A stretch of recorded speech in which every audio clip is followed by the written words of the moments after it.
నమస్తే welcome to 24/7 Telangana రాష్ట్రంలో party ఫిరాయింపుల జోరు కొనసాగుతుంది.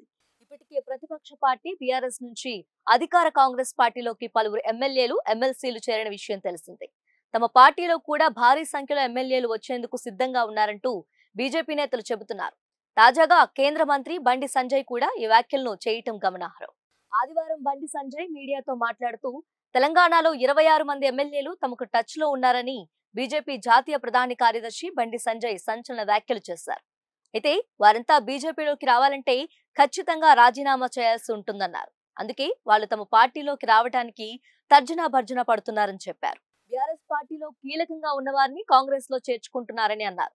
బీఆర్ఎస్ ఏ తప్పు చేసిందో కాంగ్రెస్ కూడా అదే తప్పు చేస్తుందని సంజయ్ విమర్శించారు. రాష్ట్ర ప్రజలంతా గమనిస్తున్నారన్నారు. ఇదిలా ఉండగా కరీంనగర్ అభివృద్ధి కోసం ప్రణాళికలు సిద్ధం చేసుకుంటున్నామన్నారు.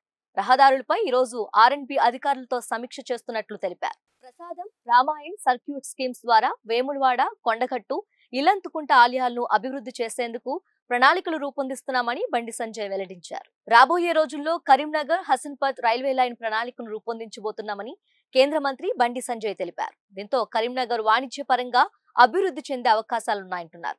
కరీంనగర్ కు IIIT వంటి విద్యా సంస్థల కోసం ప్రయత్నం చేస్తున్నానని చెప్పారు. ఇప్పటికే ప్రతిపక్ష పార్టీ బీఆర్ఎస్ నుంచి అధికార కాంగ్రెస్ పార్టీలోకి పలువురు ఎమ్మెల్యేలు ఎమ్మెల్సీలు చేరిన విషయం తెలిసిందే. తమ పార్టీలో కూడా భారీ సంఖ్యలో ఎమ్మెల్యేలు వచ్చేందుకు సిద్ధంగా ఉన్నారంటూ బీజేపీ నేతలు చెబుతున్నారు. తాజాగా కేంద్ర మంత్రి బండి సంజయ్ కూడా ఈ వ్యాఖ్యలను చేయటం గమనార్హం. ఆదివారం బండి సంజయ్ మీడియాతో మాట్లాడుతూ తెలంగాణలో 26 మంది ఎమ్మెల్యేలు తమకు టచ్ లో ఉన్నారని బీజేపీ జాతీయ ప్రధాన కార్యదర్శి బండి సంజయ్ సంచలన వ్యాఖ్యలు చేశారు. అయితే వారంతా బీజేపీలోకి రావాలంటే ఖచ్చితంగా రాజీనామా చేయాల్సి ఉంటుందన్నారు. అందుకే వాళ్ళు తమ పార్టీలోకి రావడానికి తర్జనా భర్జన పడుతున్నారని చెప్పారు. బీఆర్ఎస్ పార్టీలో కీలకంగా ఉన్నవారిని కాంగ్రెస్ లో చేర్చుకుంటున్నారని అన్నారు.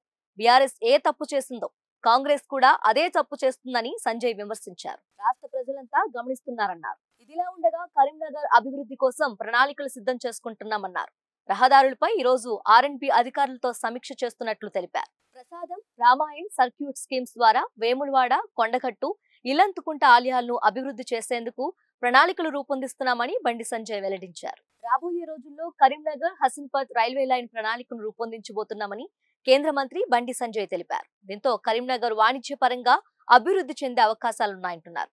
కరీంనగర్ కు IIIT వంటి విద్యా సంస్థల కోసం ప్రయత్నం చేస్తున్నానని చెప్పారు.